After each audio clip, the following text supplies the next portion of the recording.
Alright, YouTube, let me start off by asking a question here. Does anybody know what a brand new Trojan 6-volt battery is supposed to be at when it's fully charged? These have been charged up for about 3 days. Today was a good day. It was kind of sunny. I haven't been using the bank at all. This one down here is the lowest one I got. 6.3 volts. And it looks like the highest one is gonna be this one over here. It's 6.48. Any case, I'm not gonna test these sections against each other because I don't plan on using them that way. What I want to do is I want to use both the Marine and Trojan banks together. Once again, the Trojans all run to this switch, and the Marine batteries all run to this top one, and they both go through grid ties. Well, the problem I was having is if I just run one bank, well, then I'd get like around, say, 450 to 500 watts going through there. If I use them both, then I get, say, 900 to 1,000 watts. Until things settle down. Well, I only use around 700 to 750 watts per hour at night. So what I wanted to do was regulate the power, control it, instead of just getting what I get. So what I did was I went and bought two 60 amp variable speed controllers, and that's what these two boxes up here are. And you can actually dial in whatever power you want. So now I can use both banks at the same time, and I don't have to worry about making too much power. Now this thing is about to kick on in a few minutes here, so I will come back when it does. I already have my smart meter being displayed, and you should be able to see the little triangles on the bottom. Well, anyway, I'll come back when this kicks on.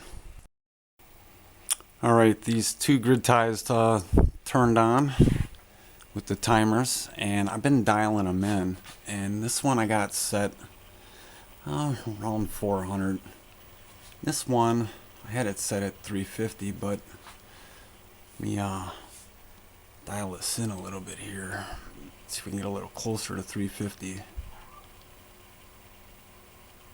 I notice these jump around a little bit when you try to dial them in,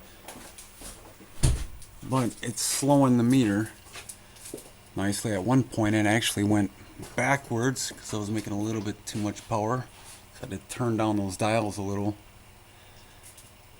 Alright, it is, say, around 7 o'clock at night.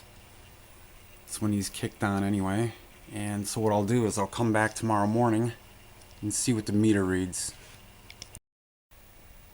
Right, it looks like about 735 is going to be the magic number. 750 is making this thing run backwards slowly, but I mean these will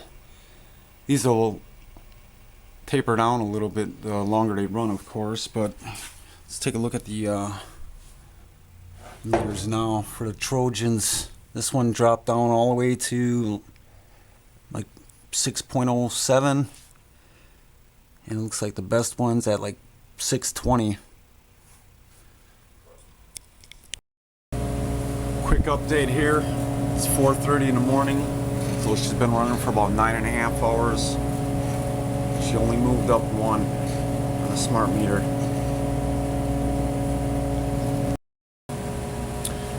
These are about to shut off here, and it will be an 11.5 hour run.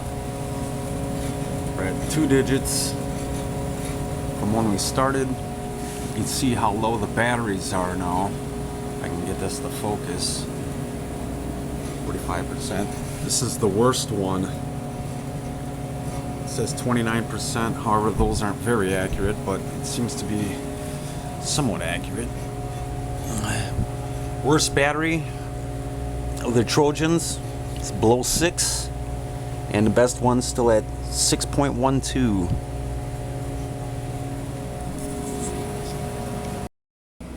Alright, it's now 7 in the morning. This just flipped to 70.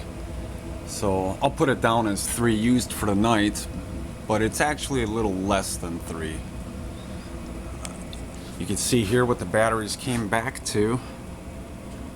Here's the worst one. It's at 51%. Okay, as far as the Trojan goes, the worst one, 608. Best one, 6.20. Alright, before I went to bed last night, I started shutting off some lights, so I had to readjust this. And I turned her down to about, say, 525 watts or so. But what still gets me is, being winter, my furnace will kick in. And of course, I won't be making enough power then. But I do have an idea about that, like I mentioned before. When the furnace does kick on, there's an accessory light that comes on. And there's also a terminal you can connect to. So I'm thinking if I ran a wire to, say, maybe a relay, and then dedicate one of these grid ties just for that furnace for when it kicks on, I might be able to solve that problem also.